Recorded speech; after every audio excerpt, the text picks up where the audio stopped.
Fourier transform क्या है? Fourier transform होता है कोई भी टाइम डोमेन, हाँ इसकी फूरियर सीरीज की लिमिटेशन क्या है? पीरियोडिक के ऊपर ही एप्लीकेबल है। फूरियर ट्रांसफॉर्म की बात करते हैं। फूरियर ट्रांसफॉर्म क्या है? फ्रीक्वेंसी डोमेन, टाइम डोमेन को फ्रीक्वेंसी डोमेन में चेंज करना।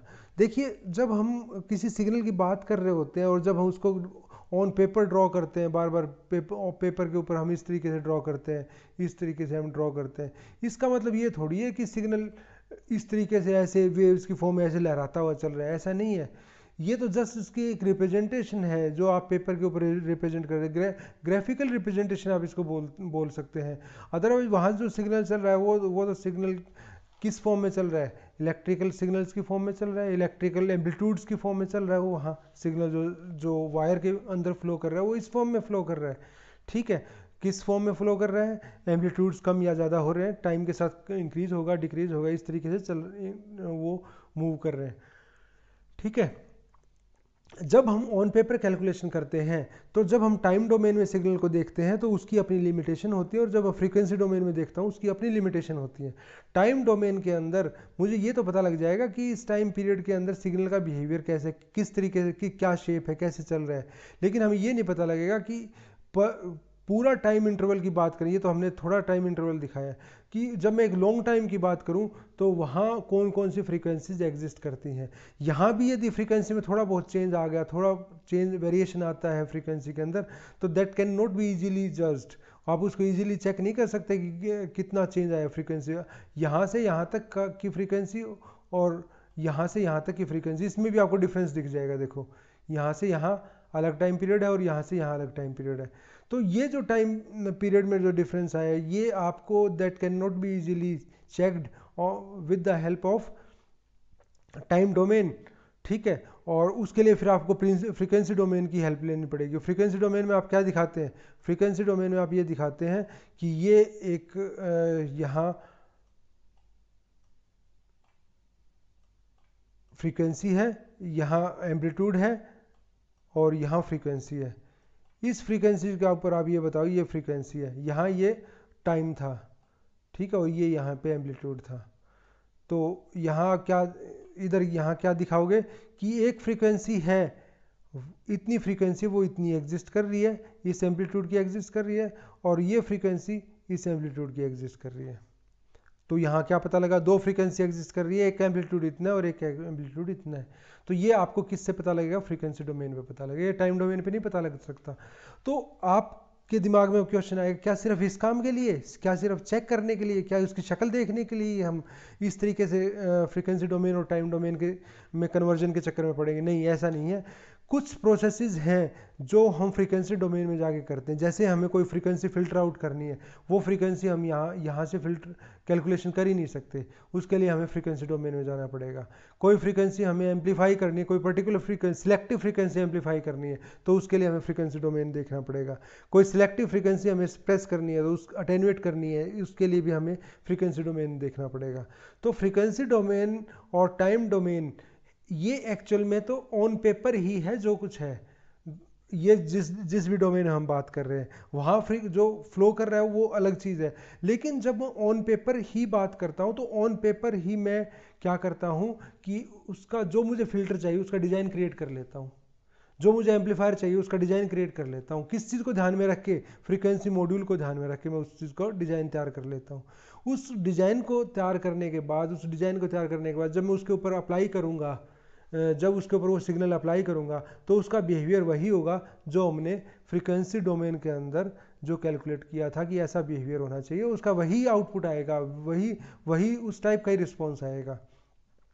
ठीक है, फ्रीक्वेंसी डोमेन का भी अपना एक लिमिटेशन है। फ्रीक्वेंसी डोमेन के अंदर हमें ये नहीं पता लगेगा एक फ्रीक्वेंसी, हमें ये तो पता लग जाएगा एक फ्रीक्वेंसी की मैक्सिमम इतना एम्पलीट्यूड एग्जिस्ट कर रहा है, लेकिन हमें ये नहीं पता लगेगा कि किसी फ्रीक्वेंसी का एम्पलीट्यूड कितनी बार चेंज हो रहा है बीच में। ठीक है, सेम फ्रीक्वेंसी है यदि तो कितनी बार वेरिएशन हो रहा है। यदि इसका बार बार वेरिएशन होता है, एम्पलीट्यूड का वेरिएशन होता है, एक बार सिग्नल इतना आ जाता है और एक बार सिग्नल यहाँ बहुत ज़्यादा आ गया, फ्रीक्वेंसी वही रही मान लिया, तो क्या होगा वो चीज़ आपको यहाँ नहीं पता लग सकेगी। ठीक है, अपने अपनी एडवांटेज इनकी अपनी लिमिटेशंस हैं। तो फ्यूरियर ट्रांसफॉर्म के अंदर क्या होता है कि आप टाइम डोमेन सिग्नल को फ्रीक्वेंसी डोमेन सिग्नल में कन्वर्ट कर सकते हैं इसके अंदर। अब आता है लैपलेस ट्रांसफॉर्म। लैपलेस ट्रांसफॉर्म तो आपने बहुत पढ़ा होगा, ठीक है। लैपलेस ट्रांसफॉर्म यूज़ क्यों होता है? लैपलेस ट्रांसफॉर्म फर्स्टली यदि आप बात करते हैं, जो अब तक आप पढ़ते आए हैं कि जो डिफरेंशियल इक्वेशन होते हैं उनको डिफाइन करने के, उनको कैलकुलेट करने के लिए यूज़ होता है। लेकिन डिफरेंशियल इक्वेशन क्या है? डिफरेंशियल इक्वेशन जो है वो कैरेक्टरिस्टिक इक्वेशन होती है किसी भी सिस्टम की। वो उसकी कैरेक्टर बताता है, उसका बिहेवियर बताता है वो कि, और उसको सॉल्व करने के लिए हम लैपलेस ट्रांसफॉर्म यूज़ करते हैं। तो क्या लैपलेस ट्रांसफॉर्म का सिर्फ फूरियर जो इक्वेशन है उनको सॉल्व करना ही काम है? नहीं, उससे आगे भी काम है इसका। उससे आगे क्या काम है? फूरियर लैपलेस ट्रांसफॉर्म से हम सिस्टम की स्टेबिलिटी का पता लगाते हैं। सबसे बड़ी बात है कि हम लैपलेस ट्रांसफॉर्म से सिस्टम की स्टेबिलिटी का पता लगाते हैं। उससे हम, आपको ध्यान हो जब आपने नेटवर्क थ्योरी पढ़ा था, सर्किट थ्योरी पढ़ा था, तो उसके अंदर आपने ये देखा था कि आप सिस्टम के पोल और जीरो कैलकुलेट करते हो। जब आप सिस्टम के पोल और जीरो कैलकुलेट करते हो तो वहाँ से आप ये देखते हो कि कौन सा पोल या जीरो कहाँ लाई कर रहा है, और उस टाइम आपका सिस्टम स्टेबल है या नहीं। आप सिस्टम की स्टेबिलिटी देखते हो। और ये इसका बहुत इंपॉर्टेंट कंसेप्ट है, बहुत इंपॉर्टेंट एप्लीकेशन है लैपलेस ट्रांसफॉर्म का। लैपलेस ट्रांसफॉर्म और भी जगह यूज़ होता है। कहाँ यूज़ होता है? PID कंट्रोलर्स के अंदर यूज़ होता है। हर जगह ऑलमोस्ट काम इसका यही है। एक तो रिस्पॉन्स ट्रांसफ़र इक्वेशन निकल जाती हैं इससे, ठीक है। मीन्स हम ये देख सकते हैं कि आउटपुट क्या है, इनपुट क्या है, इस तरीके से। और उसके बाद क्या है कि सेकेंडली क्या है, हम उसकी स्टेबिलिटी देख सकते हैं। DC मोटर स्पीड कंट्रोल के लिए काम आता है, DC motor position control system के काम आता है। ये सब हम पढ़ चुके हैं। कहाँ पढ़ा है हमने? एक्चुएटर्स के अंदर पढ़ा है। उसके बाद सेकंड ऑर्डर की जो डिफरेंशियल इक्वेशन है उनको सॉल्व करने के लिए काम आता है under damped, over damped, critically damped. Damping circuit तो आपने पढ़े हैं ना, डैम्पिंग सर्किट लाइक दिस, ये है, ये ओवर डैम्ड है। क्यों? क्योंकि इंक्रीज होता जा रहा है। अंडर डैम्ड के अंदर क्या होगा? ये डिक्रीज होता चला जाएगा। पहले बहुत ज़्यादा होगा, फिर कम हो जाएगा, फिर कम हो जाएगा, फिर कम हो जाएगा, इस तरीके से। ये अंडर डैम्ड है, ठीक है। Digital signal processing. Digital signal processing की जब हम बात करते हैं तो उसके अंदर क्या आएगा कि सबसे पहले एक एनालॉग इनपुट होगी। मैंने आपको बताया था कि जहाँ इंटरेक्शन है, ह्यूमन इंटरेक्शन, वहाँ तो एनालॉग सिग्नल ही रहेगा। आप कितना भी एडवांस हो जाओ, लेकिन आप जो अपने सेंसेस हैं, अपनी सेंसेस को आप डिजिटल थोड़ी बना पाओगे। आपकी सेंसेस तो एनालॉग ही रहेंगी। Those are made by the nature, nature ने बनाई हुई है। तो एनालॉग सिग्नल यहाँ होगा जो हमने अपनी वॉइस निकाली सपोज करो, और उसके बाद हम क्या करेंगे, उसको, उस सिग्नल को पहले इलेक्ट्रिकल सिग्नल में कन्वर्ट कर लेंगे।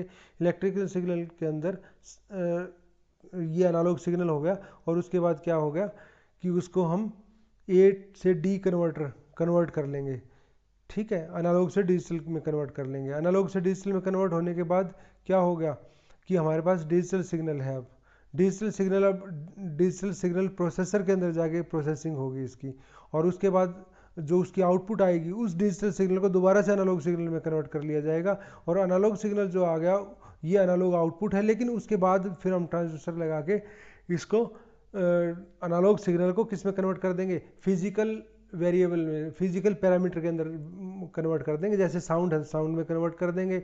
लाइट है तो वीडियो सिग्नल लाइट में कन्वर्ट कर देंगे। जो भी चीज़ है उसके अंदर कन्वर्ट हम कर देंगे। लेकिन यहाँ मेन जो चीज़ है वो ये है कि हमें A to D converter use करना पड़ेगा और D to A converter use करना पड़ेगा। और जो ये कन्वर्टर्स हम यूज़ करेंगे उनके बीच में हमारा सिग्नल जो है वो डिजिटल रहेगा, और डिजिटल सिग्नल प्रोसेसर का यूज़ करके हम इसकी प्रोसेसिंग करेंगे। तो जो डिजिटल सिग्नल प्रोसेसर है वो प्रोग्रामेबल भी हो सकता है और नॉन प्रोग्रामेबल भी हो सकता है। तो मैंने बताया कि वो प्रोग्रामेबल भी हो सकता है और नॉन प्रोग्रामेबल भी हो सकता है। Non programmable are not so common in use, वो इतना कॉमनली यूज़ नहीं होते। उसके अंदर क्या है कि आप डिजिटल सर्किट्स यूज़ करते हो तो वो चीज़ अवॉइड करते हैं। तो मेन क्या चीज़ है, वहाँ प्रोग्रामेबल यूज़ करते हो। प्रोग्रामेबल के अंदर कंप्यूटर या तो डिजिटल कंप्यूटर हो सकता है या माइक्रो प्रोसेसर भी हो सकता है। मीन्स स्मॉल लेवल के ऊपर देखें तो माइक्रो प्रोसेसर भी हो सकता है। तो उसके अंदर क्या होगा सेट ऑफ ऑपरेशंस होंगे जो उसके अंदर प्रोग्राम किए जाएंगे और प्रोसेसर उसको प्रोसेस करेगा, प्रोसेस उसको इम्प्लीमेंट करेगा उन प्रोग्राम्स को। और जो प्रोग्रामेबल मशीन्स हैं उनके अंदर फ्लेक्सिबिलिटी रहती है। जब हमने उसको अंदर प्रोग्रामिंग कर दी तो उसके अंदर फ्लेक्सिबिलिटी रहती है कि उसके अंदर आप सिग्नल प्रोसेस प्रोग्रामिंग के अंदर चेंज करके उसके प्रोसेस को चेंज कर सकते हो। फॉर एग्जांपल पहले आपने एम्पलीफिकेशन 40 dB किया था, आप चाहते हो कि एम्पलीफिकेशन इंक्रीज होकर 50 dB हो जाए, you can increase the amplification bye programming. उसको आप प्रोग्राम करके प्रोसेस कर सकते हो। या फिर उसके अंदर आप जो फिल्ट्रेशन है, फिल्ट्रेशन को भी प्रोसेस कर सकते हो कि फ़िल्टर कितना हो। तो ये जो प्रोसेस है, जैसे डिजिटल सिग्नल प्रोसेसिंग होता है, डिजिटल सिग्नल प्रोसेसिंग के अंदर मास्क यूज़ होते हैं। वहाँ मास्क का साइज़ क्या होगा, विंडो का साइज़ क्या होगा, वो सब चीज़ क्या है आप प्रोग्राम के अंदर डिफाइन कर सकते हो। और उसी के बेस के ऊपर क्या होगा कि वो मास्क ऑपरेट होगा। वो मास्क किस फॉर्म में काम करेगा, वो फ़िल्टर की तरह भी काम कर सकता है, या आप किसी भी तरीके से उसको वर्क करवाना चाहते हैं फ़िल्टर के की फॉर्म में, या आप उसमें कोई चीज़ किसी चीज़ को, किसी पोर्शन को नलीफाई करना चाहते हो, किसी चीज़ को स्प्रेस करना चाहते हो, तो वो भी कर सकता है। ठीक है। तो जहाँ पर डिजिटल आउटपुट है, ठीक है, और आपको जो डिजिटल या जो प्रोसेसर की आउटपुट आएगी वो डिजिटल आएगी, लेकिन आपको आगे एनालॉग चाहिए। तो एनालॉग आउटपुट लेने के लिए, एनालॉग आउटपुट को आगे सेंड करने के लिए आपको क्या है, डिजिटल टू एनालॉग कन्वर्टर इसके आगे यूज़ करना पड़ेगा। तो एनालॉग से डिजिटल कन्वर्टर कैसे होता है, पहले ये देखिए एनालॉग से डिजिटल में कन्वर्जन कैसे होता है। मैंने दो टर्म्स की बात की, एनालॉग टू डिजिटल और डिजिटल टू एनालॉग। तो सबसे पहले एनालॉग टू डिजिटल की बात करते हैं। यहाँ हम एनालॉग सिग्नल देंगे, यहाँ सैम्पलर होगा जो सैम्पलिंग करेगा। सैम्पलिंग करने के बाद मैंने बहुत पहले फर्स्ट में ही बताया था शायद, जब मैंने आपको ये कहा था कि मेरे डिजिटल इलेक्ट्रॉनिक्स के लेक्चर्स देख लेना, वहाँ बताया, अच्छे से एक्सप्लेन किया हुआ है कि सैम्पलिंग करने के बाद आपका डिस्क्रीट टाइम सिग्नल में कन्वर्ट हो जाएगा, डिस्क्रीट सिग्नल में कन्वर्ट हो जाएगा। डिस्क्रीट सिग्नल में कन्वर्ट होने के बाद जब सैम्पलिंग करते हैं तो उसके बाद signal, continuous signal discrete signal में कन्वर्ट हो जाता है। और डिस्क्रीट सिग्नल की जब मैं क्वांटाइजेशन कर दूँ तो उसमें क्या होगा कि वो डिजिटल फॉर्म में कन्वर्ट हो जाएगा। और डिजिटल फॉर्म में कन्वर्ट होने के बाद यहाँ पर आपको जो मिलेगा सिग्नल, वो क्वांटाइजर मिलेगा, क्वांटाइज्ड सिग्नल मिलेगा, सॉरी। क्वांटाइज सिग्नल के बाद आप उसकी कोडिंग कर लोगे। कोडिंग करने के बाद जो आपको आउटपुट में मिलेगा वो क्या मिलेगा, that will B A series of 1 and 0। You can say that the signal will be digital signal now. यहाँ आपको डिजिटल सिग्नल मिलेगा। तो सैम्पलिंग हो गया, फिर क्वांटाइजेशन हो गया, फिर कोडिंग हो गया। सैम्पलिंग, क्वांटाइजेशन और कोडिंग। तो सैम्पलिंग क्या है, सैम्पलिंग के लिए ये है कि किसी पर्टिकुलर टाइम इंटरवल के ऊपर आप इसके सैंपल पिक कर लो। ठीक है, मीन्स यहाँ से यहाँ एक पर्टिकुलर टाइम इंटरवल के बाद इतना ही टाइम इंटरवल यहाँ, इतना ही टाइम इंटरवल यहाँ, हर पर्टिकुलर टाइम इंटरवल के बाद, सेम टाइम इंटरवल के बाद आप इसके सैंपल पिक कर लीजिए। सैंपल पिक करोगे तो वहाँ वैल्यूज़ देख लीजिए क्या क्या वैल्यूज़ होती हैं। ठीक है, तो ये है सैम्पलिंग। मैं पहले डिटेल में बता चुका हूँ ये सब चीज़ें। सैम्पलिंग, सैंपल तो कर लिया, सैंपल करने के बाद जो आपको आउटपुट मिली, आप इस कारों को मत देखिए, सिर्फ इन वैल्यूज़ को देखिए। तो आपका जो सिग्नल है टाइम डोमेन के अंदर तो डिस्क्रीट हो गया, लेकिन फ्रीक्वेंसी डोमेन की, सॉरी, टाइम टाइम स्केल के ऊपर, sorry, time interval, time scale के ऊपर बोलूँगा, टाइम स्केल के ऊपर तो डिस्क्रीट हो गया, लेकिन एम्पलीट्यूड स्केल के ऊपर ये डिस्क्रीट नहीं हुआ, ये कंटिन्यूस है अभी। समझ गए, फ्रीक्वेंसी डोमेन और टाइम डोमेन में गलती से गलत बोल दिया। तो यहाँ क्या है, टाइम स्केल, और ये क्या है, एम्पलीट्यूड स्केल। इसका एम्पलीट्यूड स्केल ये है। तो एम्पलीट्यूड स्केल के ऊपर ये कंटिन्यूस है अभी, ये रैंडम नहीं है, ये रैंडम नहीं, डिस्क्रीट नहीं है। और यहाँ क्या है, ये डिस्क्रीट है। ठीक है, तो हमें चाहिए दोनों तरफ डिस्क्रीट। ठीक है, और वो कैसे होगा, वो ऐसे होगा जब मैं इसकी क्वांटाइजेशन कर लूँगा। और क्वांटाइजेशन करने के लिए मैं क्या करूँगा कि जो भी वैल्यूज़ हैं उनके कुछ स्पेसिफिक लेवल्स डिफाइन कर दूंगा। यदि उससे ऊपर या नीचे कोई सिग्नल है, that will be quantize to the particular level as per the protocol. जो प्रोटोकॉल में डिफाइन होगा, जो रूल्स में डिफाइन होगा, उसके अकॉर्डिंग वो अपनी वैल्यू ले लेगा और वहाँ वो वैल्यू उसके बाद उसकी कोडिंग कर ली जाएगी, और कोडिंग जो उसकी होगी किस फॉर्म में होगी, उसकी कोडिंग डिजिटल के अंदर कोड हो जाएगा वो। डिजिटल टू एनालॉग कन्वर्जन कैसे होता है, आपको सिग्नल मिल गया, अब बाइनरी सिग्नल मिल गया, बाइनरी सिग्नल मिलने के बाद क्या करेंगे, बाइनरी सिग्नल मिलने के बाद हम उसको आगे जैसे भी ट्रांसमिट करना है उसको ट्रांसमिट कर देंगे। जब रिसीवर एंड के ऊपर जब उसको रिसीव किया तो डिजिटल सिग्नल को रिसीव करने के बाद सबसे पहले क्या किया, उसको हमने डिफरेंट लेवल्स के ऊपर ले गए। जैसे ये एक लेवल है, ये कोरस्पॉन्डिंग लेवल के ऊपर उसको ले गए, ये एक लेवल है। मैंने आपको बताया था, ध्यान होगा आपको, कि यदि 4 लेवल है, सपोज करो 4 लेवल है, तो हम उसको 4 लेवल क्या लिखेंगे, 0 0 0 1 1 0 और 1 1, ये 4 लेवल हो गए। 4 लेवल में यदि हमने क्वांटाइज किया था, ये तो 4 लेवल 2 बिट्स बाइनरी बिट से रिप्रेजेंट होंगे, 2 बाइनरी बिट से। तो इसका मतलब क्या है कि वो सभी लेवल जो आपके बाइनरी सिग्नल आ रहा है उसके कोरस्पॉन्डिंग वहाँ लेवल आप रख लीजिए, और उसके बाद क्या कीजिए कि उनको आप सैंपल एंड होल्ड सर्किट से, होल्डिंग सर्किट से आपके एक कैपेसिटर से पास करोगे, तो वो क्या होगा कि आपको आउटपुट के अंदर कंटिन्यूस सिग्नल मिलेगा जब आप उसको एक कैपेसिटर से पास करोगे तो। ठीक है, तो यहाँ क्या, क्योंकि कैपेसिटर की चार्जिंग एंड डिस्चार्जिंग होगी, चार्जिंग होगी डिस्चार्जिंग होगी, इस तरीके से वो सिग्नल दोबारा से किस में कन्वर्ट हो जाएगा, एनालॉग सिग्नल में। वैसे इसके ऊपर पूरा एक वो है, कंप्लीट एक चैप्टर पढ़ते हैं हम डिजिटल इलेक्ट्रॉनिक्स की, जब हम बात करते हैं तो उसके अंदर जो एक्चुअल में यहाँ दिखाया है ऐसा नहीं है, जैसा मैं कह रहा हूँ एक उसमें कैपेसिटर का हम यूज़ कर लेंगे, उसकी बजाय हम वहाँ और डिफरेंट मेथड यूज़ करते हैं। जैसे उसके अंदर एक मेथड यूज़ होता है जिसके अंदर हम यूज़ करते हैं एक कंपेरेटर सर्किट यूज़ करते हैं, कंपेरेटर्स यूज़ करते हैं, और उन कंपेरेटर को क्या करते हैं कि जो सिग्नल हम बाहर से आया है जो सिग्नल, ठीक है, और उसके अंदर यहाँ से सिग्नल हम इंक्रीज़ करते जाते हैं, यहाँ से जो सिग्नल आया, इनपुट सिग्नल आया जो, वो सिग्नल और यहाँ से एक सिग्नल लिया और उसको इंक्रीज़ करते जाए, उनको कंपेयर करते जाते हैं। जब दोनों चीज़ इक्वल हो जाएंगी तब हमें ये पता लग जाएगा कि वो कितने एनालॉग वोल्ट के इक्विवेलेंट सिग्नल है, कितना वोल्ट सिग्नल के इक्विवेलेंट है, तो हमें वहाँ से वो वोल्टेज पता लग जाएगी।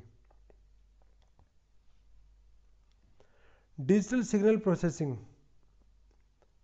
के अंदर अब क्या है कि देखो हमने ये स्टेप पढ़े थे, सबसे पहले A to D कन्वर्जन, फिर उसके बाद डिजिटल सिग्नल प्रोसेसिंग, उसके बाद डिजिटल टू एनालॉग कन्वर्जन। तो मैं ये बता चुका आपको, ये चीज़ बता चुका हूँ। इसके अंदर देखिए यहाँ सक्सेसिव अप्रोक्सीमेशन भी एक यूज़ होता है, सक्सेसिव अप्रोक्सीमेशन मेथड होता है एक, वो भी बहुत कॉमनली यूज़ होता है।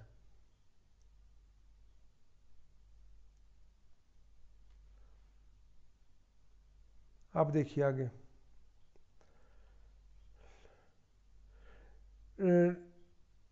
डिजिटल सिग्नल प्रोसेसिंग के अंदर क्या है कि जो सिग्नल आया, अब जो सिग्नल डिजिटल फॉर्म में आया उसके ऊपर प्रोसेसिंग करनी है, और प्रोसेसिंग कैसे करनी है वो हम DSP की हेल्प से करते हैं।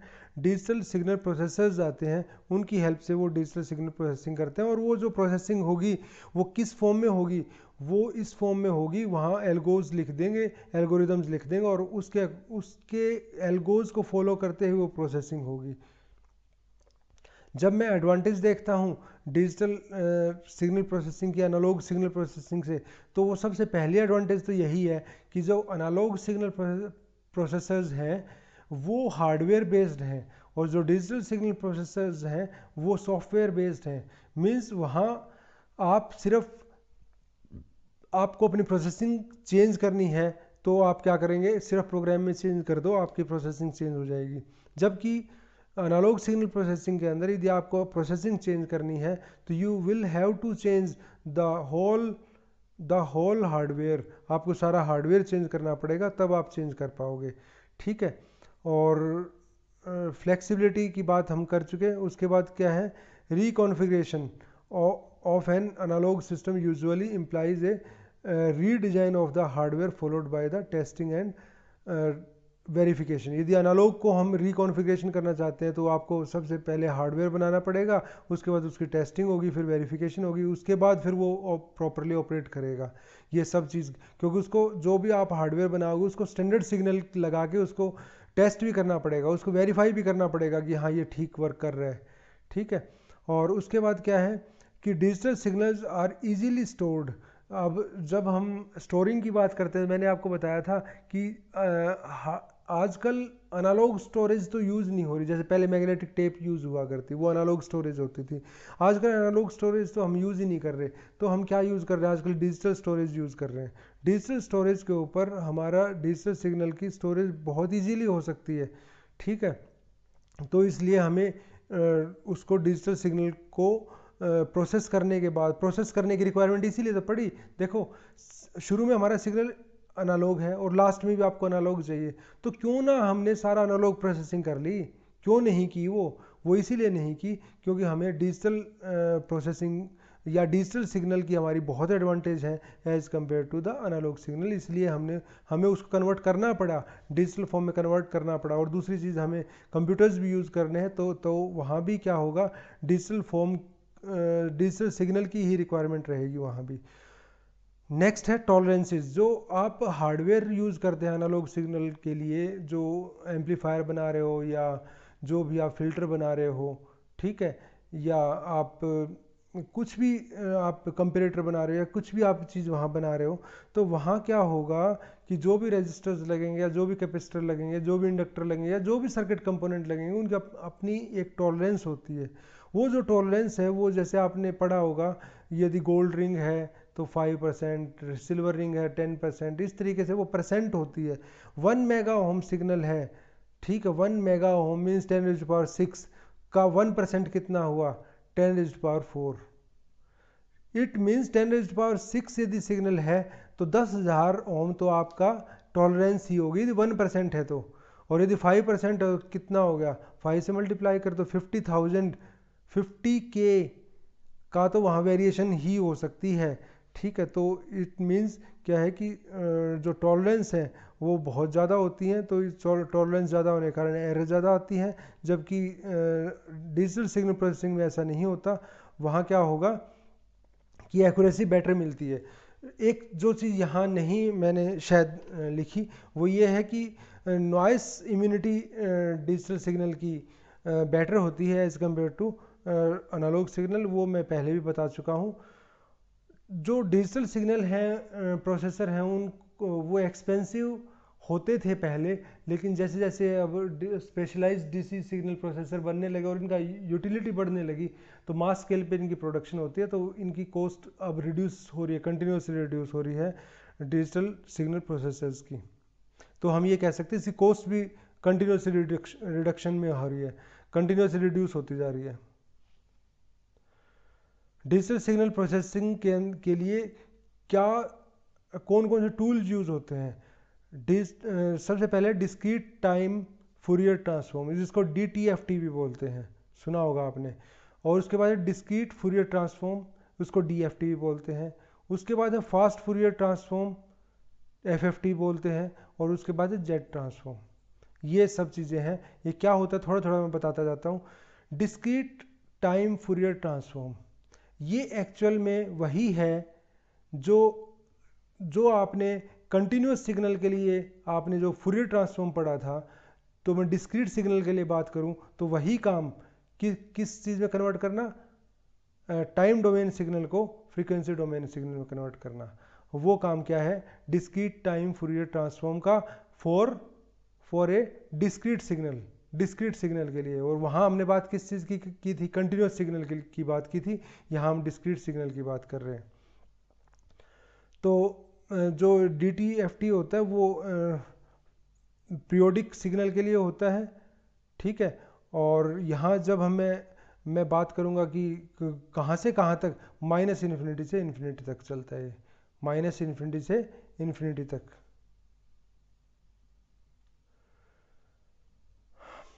अब देखिए DFT क्या होता है। DFT is a special case of DTFT। DTFT हमने देखा था कि माइनस इन्फिनिटी से लेके इन्फिनिटी तक था।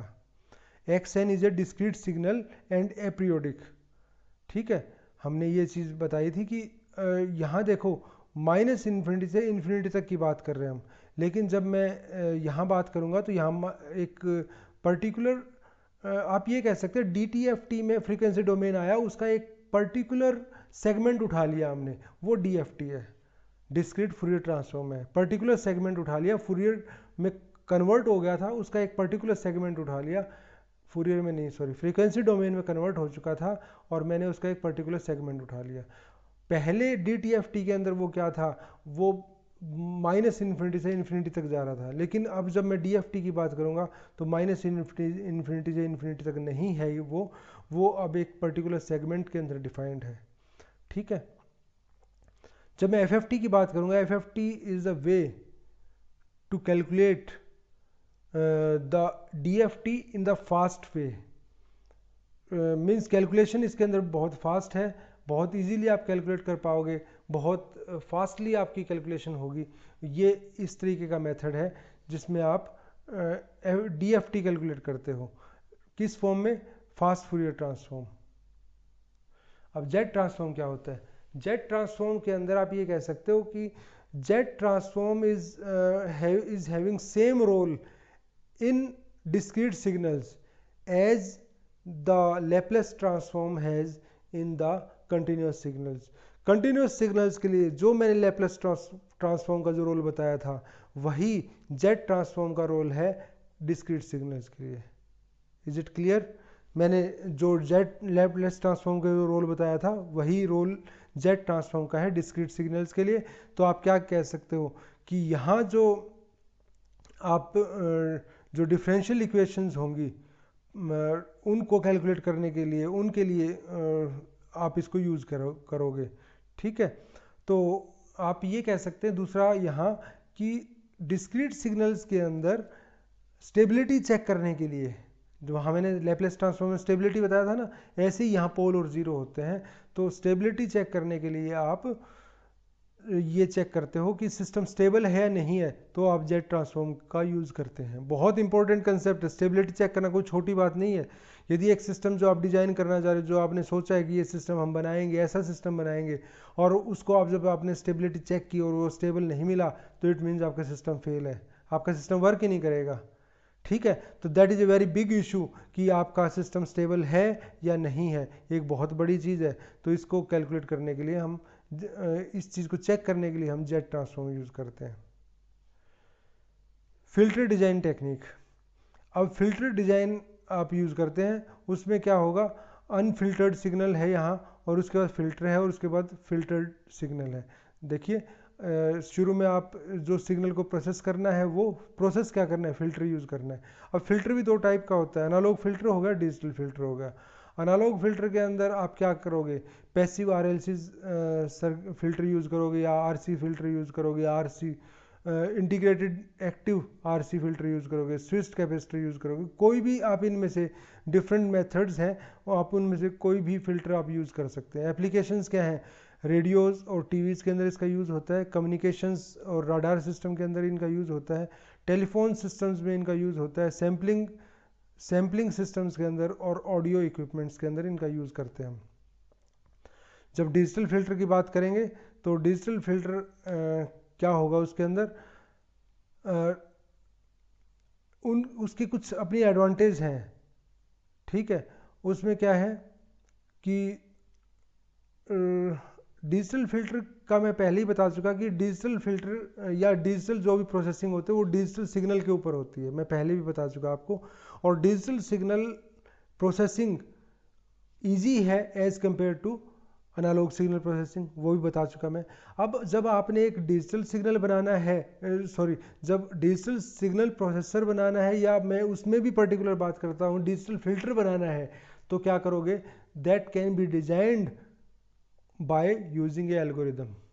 आप एक एल्गो की हेल्प से उसको डिज़ाइन कर सकते हो, जबकि आप एनालॉग फिल्टर की बात करते हो तो that can not be designed bye N algorithm. Software based नहीं बन सकता, उसको वहाँ पर आपको हार्डवेयर बेस्ड ही बनाना पड़ेगा। तो ये उसकी कुछ कंपैरिजन है। तो research on digital filter continued through the years and a great variety of filters have evolved as follows। ये इतने टाइप के अब भी रिसर्च चल रही है इनके ऊपर। तो क्योंकि आने वाला टाइम जो या जो करंट जो टाइम चल रहा है, जो आगे फ्यूचर है, वो सब डिजिटल सिग्नल का ही है। तो डिजिटल फिल्टर के ऊपर जो काम चल रहा है, डिजिटल सिग्नल्स के ऊपर काम चल रहा है, नॉन रिकर्सिव फिल्टर, उसके बाद recursive filter, fan filter, two dimensional filter, adaptive filter, उसके बाद मल्टी डायमेंशनल फिल्टर और मल्टी रेट फिल्टर्स, ये डिफरेंट टाइप के फिल्टर्स हैं। एप्लीकेशंस क्या हैं? एप्लीकेशन कहाँ कहाँ है? कम्युनिकेशन सिस्टम के अंदर, ऑडियो सिस्टम्स जैसे सीडी प्लेयर वगैरह के अंदर, इंस्ट्रूमेंटेशन में, इमेज प्रोसेसिंग में और इमेज एनहांसमेंट में, इमेज प्रोसेसिंग और इमेज एनहांसमेंट, ठीक है। तो उसके अंदर बहुत इसका रोल है। और उसके बाद है processing of seismic and other geophysical signals, seismic signals के लिए भी यूज़ होते हैं। और आर्टिफिशियल कॉकलिया, ये एक लैटिन वर्ड है कॉकलिया, बायोलॉजिकल टर्म है, जो हमारे ईयर का इनर पार्ट होता है उसको बोलते हैं। तो वहाँ के लिए भी आप यूज़ स्पीच प्रोसेसिंग इसमें यूज़ होती है। मीन्स कैसे ऑडियो को कन्वर्ट किया जाता है कि मीन्स जो नॉइस है, जो आसपास में नॉइस है, वो ज़्यादा एम्पलीफाई ना हो, और जो काम की जो चीज़ है, जो जो वो सुनना चाहिए उसको, वो एम्पलीफाई हो जाए। तो स्मार्ट वहाँ कंसेप्ट यूज़ होता है वहाँ भी, और स्पीच सिंथेसिस, ठीक है, इन सब के लिए यूज़ होता है। ये मैंने थोड़ा आपको सिग्नल एंड सिस्टम का और डिजिटल सिग्नल प्रोसेसिंग का थोड़ा सा ब्रीफ आइडिया दिया, ठीक है। ये टॉपिक हम यहाँ ख़त्म करते हैं। उसके साथ ही क्या हुआ, मॉड्यूल 2 भी आपका यहाँ ख़त्म होता है। नेक्स्ट लेक्चर में हम मॉड्यूल 3 स्टार्ट करेंगे। Thank you.